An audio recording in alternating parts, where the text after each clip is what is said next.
تعالي بقولك على اسهل طريقة واحلى طعم كمان للحواوشي. وانسي بقى خالص بتاع المطاعم، بس في البداية كده ما تنسيش تصلي على النبي في الكومنتات وتدعميني باللايك والشير والمتابعة، وتقوليلي كمان من اي بلد بتتابعيني.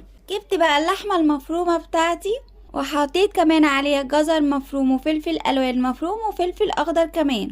ممكن كمان تعملي من غير جزر ولا حتى فلفل الوان، بس بيخليه طعمه جميل جدا. واللي بيحليها بقى ويديها طعم حلو جدا طبعا اللي مفرومة كويس جدا وبحطها عليهم. وحطيت كمان البصل مفروم، والسر بقى في حلاوته نخلي بقى كمية البصل على قد كمية اللحمة. يعني مثلا لو عاملين كيلو لحمة نعمل قصاده كمان كيلو بصل. جربيه بقى بالتركاية دي ومش هتندمي خالص. وحطيت بقى كمان التوابل بتاعتي، كانت ملح وفلفل اسود والسبع بهارات، وحطيت كمان بابريكا وتوابل حواوشي. وبعد كده بقى قلبتهم كويس جدا وقسمتهم بقى في الاكياس وحطيتهم في الفريزر.